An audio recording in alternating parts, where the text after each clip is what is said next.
Hi everyone. आज के video lecture में हम पढ़ेंगे डायगोनलाइजेबल मैट्रिक्स। ओके, बहुत ही इंटरेस्टिंग कॉन्सेप्ट है। तो इस कॉन्सेप्ट को पढ़ने से पहले हम स्टार्ट करते हैं with diagonal matrix. Okay, so diagonal matrix क्या होता है कि जिसके डायगोनल में एलिमेंट होते हैं, नॉन ज़ीरो एलिमेंट होते हैं, और बाकी के जो एलिमेंट हैं नॉन डायगोनल एलिमेंट वो सारे ज़ीरो होते हैं। ओके, सो फॉर एग्जांपल 1 2 3 और बाकी के जो एलिमेंट हैं उनकी जगह मैं लिखूंगी 0 0 0 0 0। ओके, सो ये हमारी क्या हो गई, एक 3x3 की डायगोनल मैट्रिक्स हो गई। ओके, अब जो डायगोनल मैट्रिक्स है इसकी जो ब्यूटी है वो क्या है कि देखिए हमें इसका जो है डिटरमिनेंट ज़्यादा मेहनत नहीं करनी पड़ती इसके डिटरमिनेंट को ढूंढने के लिए। ओके, डिटरमिनेंट बहुत सिंपल सा होता है, वो क्या 1 × 2 × 3। तो इसका डिटरमिनेंट कितना है 6 है, लेकिन हम यहाँ पे इंटरेस्टेड हैं आइगन वैल्यूज़ में। सो अगर मुझे इस मैट्रिक्स की आइगन वैल्यूज़ निकालनी है तो क्या करना पड़ेगा, a माइनस लैम्डा आई ढूंढना पड़ेगा। ओके, जो कि बहुत सिंपल है। वो कैसे निकालते हैं, जो डायगोनल एलिमेंट है उनमें से लैम्डा माइनस करना है। Okay, so 1 minus lambda, 2 minus lambda, 3 minus lambda and rest of the element 0 0 0 0 0 0। Okay, और इसका डिटरमिनेंट सॉल्व करेंगे तो कितना आएगा, ये हमें लेके चलना होता है ज़ीरो की तरफ। ओके, ज़ीरो के बराबर। सो इसका डिटरमिनेंट कैसे निकालेंगे, 1 minus lambda. Okay, first row and first column delete कर देंगे और 2 minus lambda, 2 minus lambda into 3 minus lambda minus 0। और क्योंकि यहाँ पे 0 है, यहाँ पे भी 0 है, तो 0 + 0, सो विच इज़ इक्वल्स टू हमें 0 के बराबर लेके चलना होता है। ओके, जब भी हम कैरेक्टरिस्टिक वैल्यू निकालते हैं। So 1 minus lambda, 2 minus lambda, 3 minus lambda is equals to 0। Okay, और ये ऑलरेडी जो है फैक्टर्स में है, तो लैम्डा की वैल्यू कितनी आई 1 2 3, और 1 2 3 क्या था इस मैट्रिक्स के वो डायगोनल एलिमेंट। ओके, सो अगर आपके पास डायगोनल मैट्रिक्स है तो आपको ये सब करने की ज़रूरत नहीं है। आप डायरेक्टली बता सकते हो कि इस डायगोनल मैट्रिक्स की जो आइगन वैल्यूज़ हैं वो क्या हैं 1 2 3। ओके, सो ये फ़ायदा होता है डायगोनल मैट्रिक्स का। ओके, हमने इससे पहले वाले वीडियो में पढ़ा था सिमिलर मैट्रिक्स। ओके, सो ए और बी को हम सिमिलर कब कहते हैं, A is similar to B if there exists an invertible matrix P such that A is equals to P inverse B into P. Okay, so A और B कब similar कहते हैं, जब A को हम इस तरह से ढूंढ पाएँ P इनवर्स B P, जहाँ पे P क्या है एक इन्वर्टिबल मैट्रिक्स है। और सिमिलर मैट्रिक्स का फ़ायदा क्या होता है कि वो दो जो सिमिलर मैट्रिक्स हैं उनके डिटरमिनेंट सेम होते हैं, रैंक सेम होता है, और सबसे मेन इम्पॉर्टेंट उनकी आइगन वैल्यूज सेम होती है। ओके, सो मैं इसको जोड़ना चाहती हूँ डायगोनल मैट्रिक्स के साथ। सपोज कोई डी डायगोनल मैट्रिक्स है और ये जो डायगोनल मैट्रिक्स है ये सिमिलर है किसी, मान लीजिए ए के साथ। Okay, so there exist P inverse such that D is equals to P inverse into A into P. Okay, मान लेते हैं कि कोई डायगोनल मैट्रिक्स जो है वो ए के साथ सिमिलर है, या फिर आप ये कह सकते हो कि ये जो ए है, जो कि कोई ज़रूरी नहीं है कि वो डायगोनल मैट्रिक्स हो, जो ये ए है ये किसी डायगोनल मैट्रिक्स के साथ सिमिलर है। तो फ़ायदा क्या होगा कि सपोज़ ए कोई कॉम्प्लेक्स सा मैट्रिक्स है। ओके, उसके जो नॉन डायगोनल एलिमेंट हैं वहाँ पे नंबर्स हैं, तो आपको क्या करना पड़ेगा, आपको ये पूरी प्रोसीजर फॉलो करनी पड़ेगी, उसके आइगन वैल्यूज़ निकालने पड़ेंगे।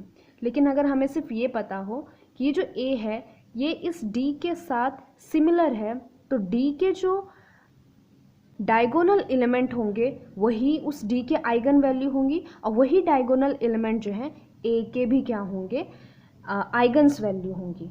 ओके, सो हमें क्या करना होगा, हमें ज़्यादा सॉल्व करने की ज़रूरत नहीं पड़ेगी।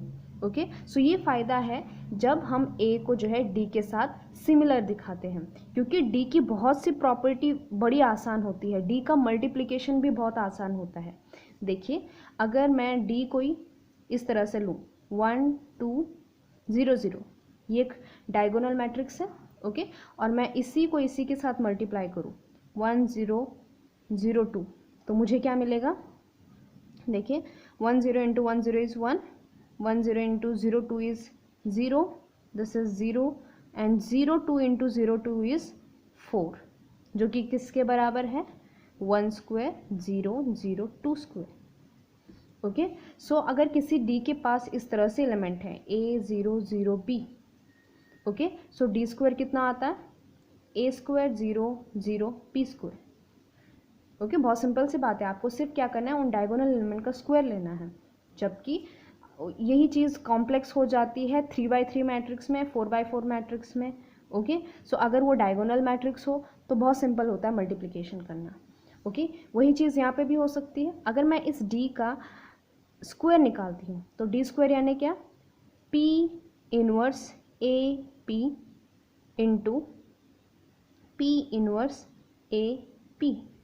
Okay, so D square is what p inverse, associate करेंगे, सो a इंटू this is p inverse a p which is equals to p inverse a, और p inverse is identity into a is a p which is equals to p inverse a square p।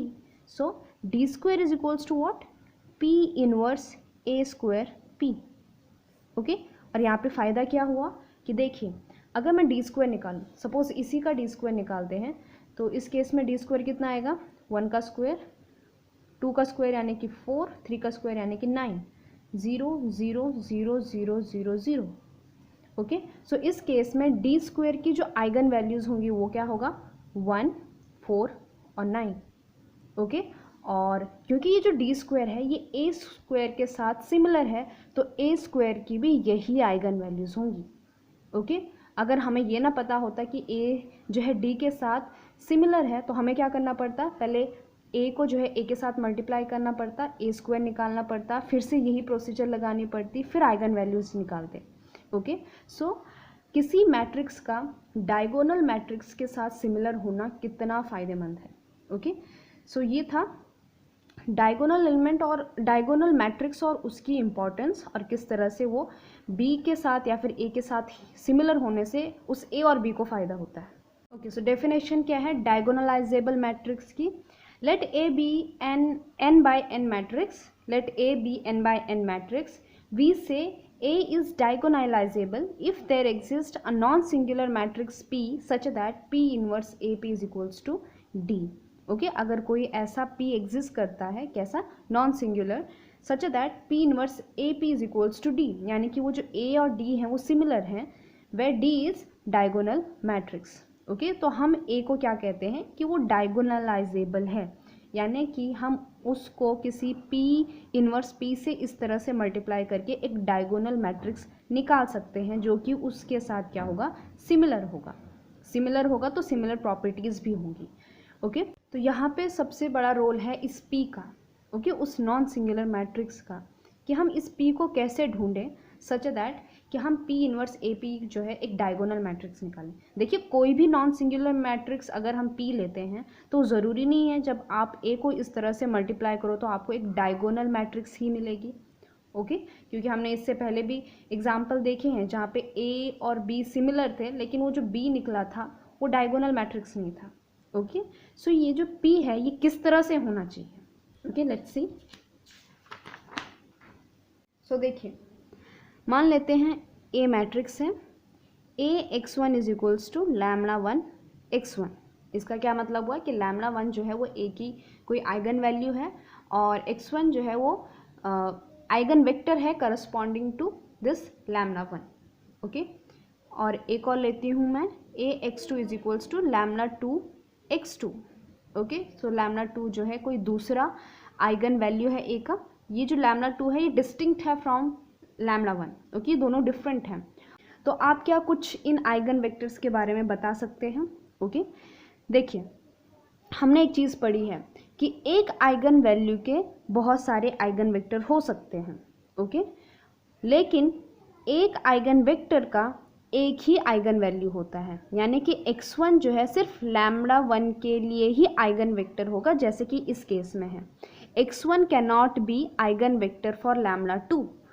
Okay, ये बहुत important बात है कि lambda 1 के बहुत सारे eigen vector हो सकते हैं लेकिन जो आइगन वेक्टर होता है वो सिर्फ एक ही के लिए आइगन वेक्टर होता है, एक ही आइगन वैल्यू के लिए वो आइगन वेक्टर होता है। ओके, सो x1 के जितने भी स्केलर मल्टीपल हैं वो भी लैम्डा 1 के क्या होंगे, आइगन वेक्टर्स होंगे। सिंपली क्या करना होता है, रिप्लेस करेंगे हम। Suppose a cx1 which is equals to lambda 1 cx2। Okay, so a cx1 is equals to what, lambda cx2। तो ये जो cx1 है ये भी क्या हो गया, इस लैम्डा 1 का आइगन वेक्टर हो गया। उसी तरह से a cx2 is equals to lambda 2 cx2।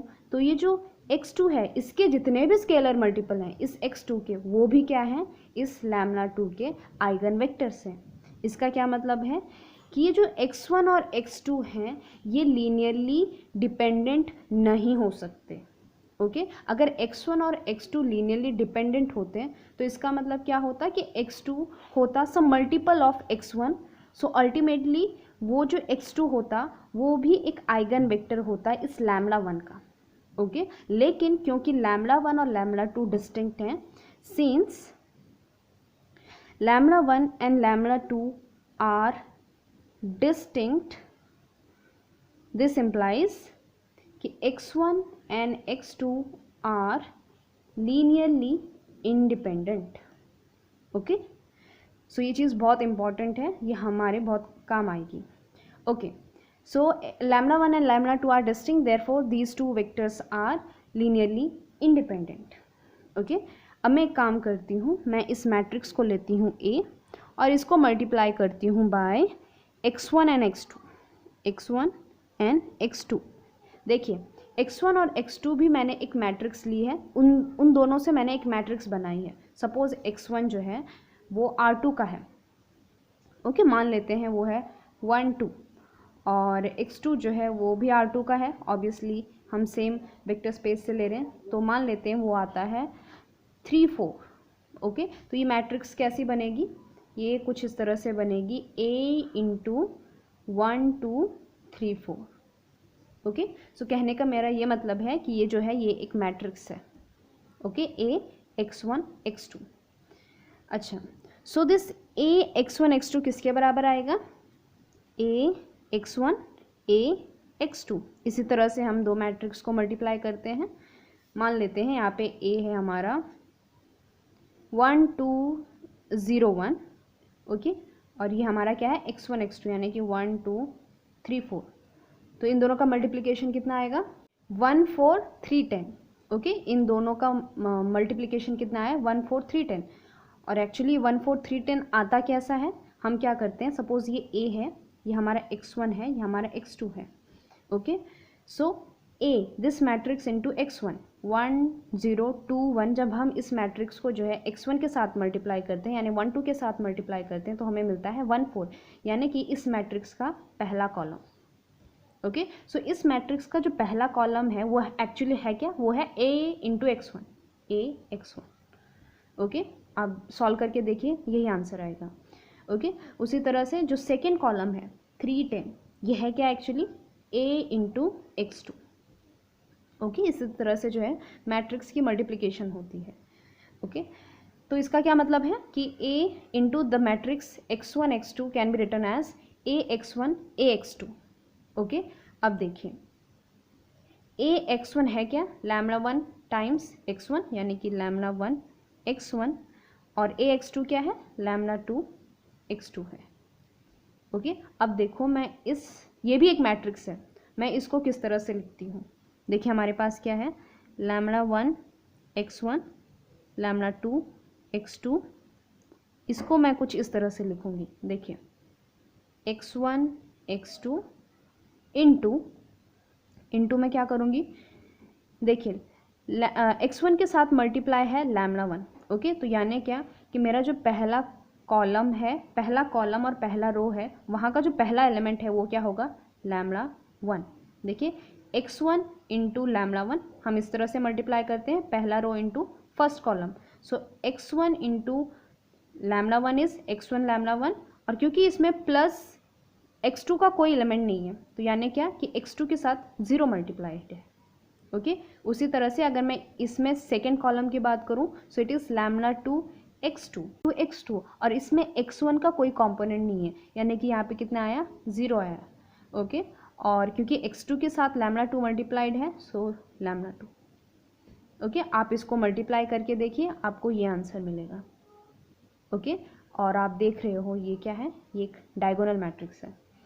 तो हमने किया क्या, मैंने इस A को मल्टीप्लाई किया x1 x2 से और मुझे मिला क्या x1 x2 इंटू λ1 0 0 λ2। ओके और अगर मैं इस x1 x2 से बनाई गई हुई इस मैट्रिक्स को नाम दूं P, ओके मान लेते हैं P is equals to x1 x2। देखिए ये एक मैट्रिक्स है, कंफ्यूज नहीं होना है। अगर मैं इसको नाम दूं P तो ये क्या बनेगा, AP is equals to PD। Okay और क्योंकि x1 x2 क्या है, ये है लीनियरली इंडिपेंडेंट। ओके सो अगर x1 और x2 लीनियरली इंडिपेंडेंट है, यानी कि पहला कॉलम दूसरा कॉलम ये लीनियरली इंडिपेंडेंट है, तो इनका डिटरमिनेंट कभी भी ज़ीरो नहीं आएगा। ज़ीरो कब आता है, जब उनमें से अगर पहली रो दूसरी रो या फिर पहला कॉलम दूसरा कॉलम इनमें से कोई भी लीनियरली डिपेंडेंट आता है, तो आप एक रो या फिर एक कॉलम को ज़ीरो बना सकते हो और डिटरमिनेंट ज़ीरो निकल सकता है। लेकिन x1 और x2 क्या है, लीनियरली इंडिपेंडेंट है, यानी कि इसका जो इन्वर्स है वो एग्जिस्ट करता है। क्यों इन्वर्स करता है, क्योंकि वो नॉन सिंगुलर है, और नॉन सिंगुलर इसीलिए क्योंकि वो लीनियरली इंडिपेंडेंट वेक्टर्स हैं उनके पास। Okay so it means P inverse exist. Okay so अगर मैं दोनों साइड P इन्वर्स से मल्टीप्लाई करूँ, so it is P inverse AP which is equals to P inverse PD which is equals to identity into D which is D। So P inverse AP is equals to D। Okay तो इसका क्या मतलब हुआ कि हमने एक ऐसा P ढूंढ लिया सच दैट कि अगर मैं इस A को उस P इन्वर्स और P से इस तरह से मल्टीप्लाई करूँ तो मुझे एक डायगोनल मैट्रिक्स मिलेगी। और ये डायगोनल मैट्रिक्स किस तरह की है, ये ऐसी डायगोनल मैट्रिक्स है जिसमें जो डायगोनल एलिमेंट हैं वो क्या हैं, आइगन वैल्यू हैं किसके, इस A के। ओके सो ये बहुत इंटरेस्टिंग चीज़ है। सो आपने गौर किया होगा कि हमने ये P मैट्रिक्स किस तरह से निकाली है। P एक मैट्रिक्स है, किसकी मैट्रिक्स है, आइगन वेक्टर की मैट्रिक्स है। सो P is matrix of eigen vectors. और कैसे आइगन वेक्टर्स हैं वो, linearly independent. Okay linearly independent eigen vectors से जो हमने मैट्रिक्स बनाई है वो हमारा काम कर रहा है as a P। Okay so इसका क्या मतलब है कि हम ऐसी मैट्रिक्स को ढूंढ सकते हैं क्योंकि हम ऑलरेडी जो है आइगन वैल्यूज़ और आइगन वेक्टर निकालते हैं। ओके सो वहाँ से उन आइगन वेक्टर का यूज़ करके हम इस P वाले मैट्रिक्स को निकाल सकते हैं। ओके अब एग्जांपल देखते हैं कि किस तरह से ये जो P मैट्रिक्स है ये निकालनी है। ओके सो एक एग्जांपल लेके चलते हैं। हमारा एग्जांपल है A, इट इज़ 1 0 0 1 2 2 एंड 1 1 3। ये हमारी क्या है, मैट्रिक्स है और हमें इसका डायगोनल मैट्रिक्स निकालना है। और देखना है कि पहली बात ये देखनी है कि ये डायगोनलाइजेबल है या नहीं है, यानी कि इसके पास लीनियरली इंडिपेंडेंट वेक्टर्स हैं सच दैट कि हम उससे एक मैट्रिक्स बनाएं P और D निकाल सकें। ओके सो इस A के हम आइगन वैल्यूज़ निकालेंगे। ओके तो सेम प्रोसीजर है, A माइनस लैम्डा आई ढूंढना है, उसका डिटर्मिनेंट 0 के बराबर लेके चलना है, तो आपको जो है आइगन वैल्यूज़ मिल जाएंगी। सो यहाँ पे आइगन वैल्यू क्या निकली, 1 1 4। ओके सो हम इन 1 1 4 का यूज़ करके आइगन वेक्टर्स निकालते हैं। ओके सो आइगन वेक्टर कैसे निकालेंगे, सबसे पहले लैम्डा 1 के लिए हम A माइनस लैम्डा आई में 1 रखेंगे और वहाँ से आइगन वेक्टर निकालेंगे। हमें पता है कि A minus lambda I times x is equals to 0। ये चीज़ें हमने ऑलरेडी कई बार देखी हुई हैं। ओके सो इस इक्वेशन में हम लैम्डा की वैल्यू डालेंगे और x की वैल्यू निकालेंगे। So lambda is equal to 1 के लिए A minus lambda I times x is equals to 0 क्या होगा, इट इज़ 1 रखेंगे तो 0 1 1 0, 2 minus 1 is 1 1 0 2, 3 minus 1 is 2। Okay, so बहुत सिंपल सी मैट्रिक्स दिख रही है हमें, X Y Z which is equals to 0 0 0। इसको सॉल्व करते हैं। ओके, आप देख रहे हो इसमें से दो रो क्या है, लीनियरली डिपेंडेंट है। ओके, सो सिंपली इस पे हम रो ऑपरेशन लगाएंगे 0 1 1, और अगर मैं R2 में से R1 माइनस करूँ, R2 पे मैं कौन सा ऑपरेशन लगा रही हूँ, R2 माइनस R1, तो मुझे क्या मिलेगा, 0 minus 0 is 0, 1 minus 1 is 0, 1 minus 1 is 0। उसी तरह से अगर मैं R3 पर ऑपरेशन लगाऊँ, so it is R3 minus 2R1। Okay, तो मुझे ये भी क्या मिलेगा, 0 0 0 into x Y Z which is equals to 0 0 0। Okay, so यहाँ पे दो रो ज़ीरो आ गई। इसका क्या मतलब है कि जो हमारा सॉल्यूशन है इसमें से जो दो वेरिएबल हैं वो कैसे हैं, फ्री वेरिएबल हैं। ओके, सो मान के लेके चलती हूँ कि इसमें से दो वेरिएबल फ्री हैं, एक x मान लीजिए और एक y मान लीजिए। ओके, सो मान लेते हैं कि x is equals to c है, कोई कांस्टेंट है, कुछ भी आप ले सकते हो क्योंकि वो फ्री वेरिएबल है। अब y को ले लेते हैं s। ओके, और z को हमें ढूंढना पड़ेगा। तो देखिए इसमें से पहली इक्वेशन क्या बनेगी, 0 into x is 0 and y plus Z is equals to 0, y plus Z is equals to 0। Okay, so यहाँ से z कितना निकला, माइनस वाई। ओके, और y कितना है, s है, तो ये कितना हुआ, minus s। So z is equals to minus s। तो हमारा जो वेक्टर्स मिले हैं वो कुछ इस फॉर्म के हैं, x y z is equals to किस फॉर्म में है, x की वैल्यू है c, y की वैल्यू है s, z की वैल्यू है माइनस s। ओके, और c s माइनस s को कुछ इस तरह से लिखा जा सकता है, c into 1 0 0 plus s into 0 1 minus 1। देखिए मैंने क्या किया, c s माइनस s को इस तरह से लिखा जा सकता है, c इंटू 1 0 0, क्योंकि सिर्फ c का यही एलिमेंट है, बाकी का s है, तो आप s जो है इस केस में कॉमन नहीं निकाल सकते, आपको इस केस में s की जगह 0 लेना पड़ेगा।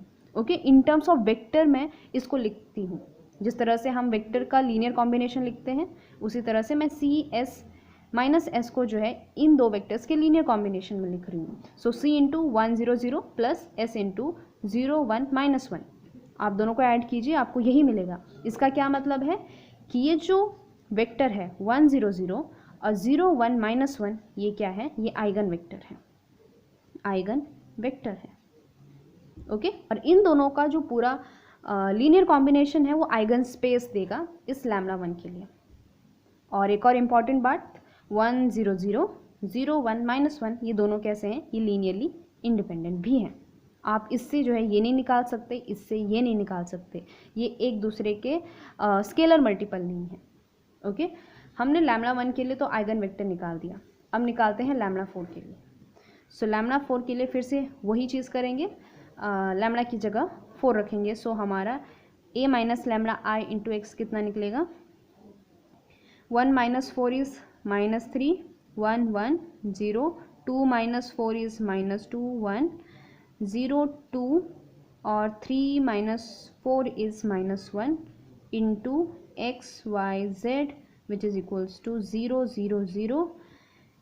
अब क्या करेंगे इसमें, ये देखिए अगर मैं इसमें R2 ऐड करूँ, R3 में अगर R2 ऐड करूँ तो ये नीचे वाली रो जो है 0 हो जाएगी। So this is minus 3 1 1 as it is, 0 minus 2 1, और अगर मैं R3 में क्या कर रही हूँ, R3 में R2 को ऐड कर रही हूँ, so it will 0 2 minus 2 is 0 minus 1 plus 1 is 0, x Y Z which is equals to 0 0 0।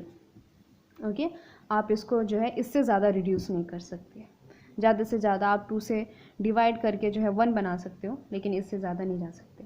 सो इसका क्या मतलब हुआ कि इसकी एक रो 0 आ रही है, यानी कि यहाँ पे एक क्या है, एक फ्री वेरिएबल है, फ्री वेरिएबल। ओके, सो मैं वो फ्री वेरिएबल ले लेती हूँ x को। ओके, क्योंकि मुझे यहाँ पे दिख रहा है कि 0 इंटू एक्स तो 0 ही होने वाला है, सो ट्राई करते हैं, x को मैं लेके चलती हूँ c। आप कुछ भी ले सकते हो, मैंने सी ले लिया। ओके, आप सी की जगह फिर 1 0 इस तरह से बुक्स में भी लेते हैं पर्टिकुलर करके। कभी जो एक्स हैं, जो फ्री वेरिएबल है, उनको लिया जाता है 1 0 -1 0। फिर स्टूडेंट कंफ्यूज हो जाते हैं कि ये 0 ही क्यों लिया, 1 क्यों नहीं लिया, 2 क्यों नहीं लिया। ओके, सो आई थिंक ये बेस्ट मेथड है समझने के लिए। Okay, so x is equals to C, और तो पहली इक्वेशन क्या आएगी, -3x + y + z is equals to 0। और दूसरी इक्वेशन क्या आएगी, -2y + z is equals to 0। Okay, so -2y + z is equals to 0। So यहाँ से हमारा जो z निकलता है वो कितना है, z is equals to 2y। Okay, तो हमारा जो भी z होगा वो 2 का मल्टीपल होगा और वो y का 2 का मल्टीपल होगा। ओके, अब क्या करते हैं, इस इक्वेशन में इसको पुट करते हैं। So it is -3x + y as it is, और z की जगह क्या आएगा, 2y which is equals to 0। So -3x + 3y is equals to 0। So y is equal to x, और x कितना था हमारा, x था हमारा c, so y is also c। Okay, अगर y c है तो z कितना हुआ, 2c। ओके, क्योंकि z कितना है, 2y है। तो हमारे पास जो वेक्टर बन रहा है वो कैसा है, x y z, वो इस तरह से बन रहा है। x की जगह c रखिए, y की जगह भी c रखिए, और z की जगह 2c।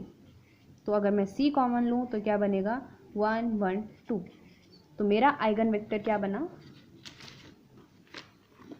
मेरा जो आइगन वेक्टर बना वो है 1 1 2। This is eigen vector associated with λ4।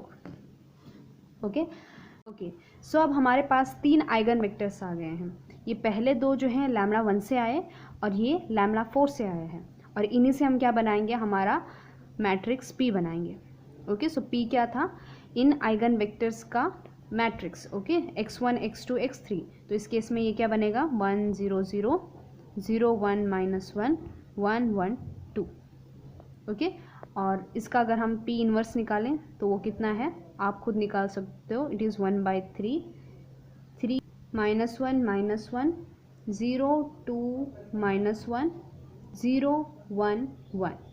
Okay, आप इसको निकाल सकते हो। सो ये हमारा P है, ये हमारा क्या है, P इन्वर्स है। तो जब आप P इन्वर्स AP निकालोगे, करना क्या है, आपको जो है A को P से मल्टीप्लाई करना है बाय राइट हैंड साइड, और फिर जो AP निकलेगा उसको मल्टीप्लाई करना है by P inverse from left hand side. Okay, so आपको क्या मिलेगा, 1 1 4 0 0 0 0 0 0। ये बनेगी एक डायगोनल मैट्रिक्स, और जहाँ पे आप देख रहे हैं 1 1 4 क्या थे, हमारे आइगन वैल्यूज़ थी। ओके, सो ये जो 1 1 4 है ये हमारे क्या थे, आइगन वैल्यूज़ थे 1 1 4। ओके, सो P इन्वर्स AP ये सिर्फ मैट्रिक्स मल्टीप्लिकेशन है और आप खुद कर सकते हो। ओके, सो जो मेन काम था वो था इस P को निकालना। ओके, सो P क्या था, matrix of linearly independent eigen vectors. Okay, so यहाँ से तो हमें D निकल आया। अब तो हम पढ़ रहे हैं डायगोनलाइजेबल मैट्रिक्स, यानी कि ऐसी मैट्रिक्स जिसके लिए P एग्जिस्ट करे such that P inverse AP is equals to D, जहाँ पे D क्या है, एक डायगोनल मैट्रिक्स है जिसके डायगोनल एलिमेंट क्या हैं, वो आइगन वैल्यूज़ हैं। ये है λ1 λ2 और ये λ3। अब क्वेश्चन ये है कि क्या हर मैट्रिक्स डायगोनलाइजेबल होती है। ओके, और आंसर है नहीं, नो, हर मैट्रिक्स जो है वो डायगोनलाइजेबल नहीं होती है।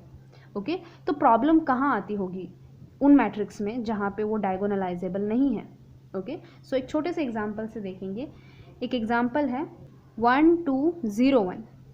ओके, ये एक मैट्रिक्स है, इसके जो आइगन वैल्यू हैं वो क्या आएंगे, ऑब्वियसली इसके आइगन वैल्यू हैं 1 and 1। बहुत सिंपल है, इसके जो डायगोनल एलिमेंट हैं वही इसके आइगन वैल्यू हैं। तो इसकी जो A माइनस लैम्बडा आई की मैट्रिक्स होगी वो क्या होगी, 1 minus lambda 2 0 1 minus lambda. Okay, और अगर मैं आइगन वेक्टर्स निकालूँ उसके लिए मुझे क्या करना पड़ेगा, A minus lambda I into x is equals to 0, यानी क्या कि a माइनस लैम्डा आई में मैं लैम्डा की जगह 1 रखूँ, तो यहाँ पे 1 रखूँगी तो क्या आएगा 0 2 0 0 into x Y which is equals to 0 0। Okay, so इस केस में x और y की क्या वैल्यू आएगी, देखिए एक रो फ्री है, ओके एक रो 0 है, इसका मतलब एक वेरिएबल क्या है, फ्री है। सो मान लेती हूँ मैं कि x जो है एक फ्री वेरिएबल है। सो फ्रॉम फर्स्ट इक्वेशन क्या बनेगी, ये 0 into x is 0, 2 into Y, so 0 plus 2y is equals to 0, so this implies y is equals to 0। Okay, so हमारी आइगन वेक्टर क्या बनी, एक्स वाई क्या बना, x की जगह रखिए c, y की जगह 0, यानी कि c इंटू 1 0। सो हमारा आइगन वेक्टर क्या है, आइगन वेक्टर है 1 0। और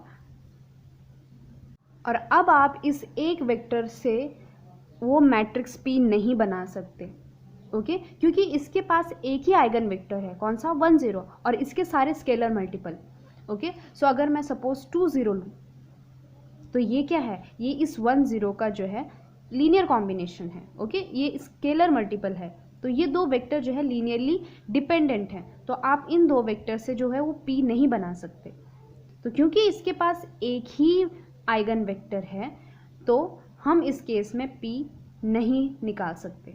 ओके, P को क्या होना पड़ता है, नॉन सिंगुलर, ओके यानी कि वो इन्वर्टिबल।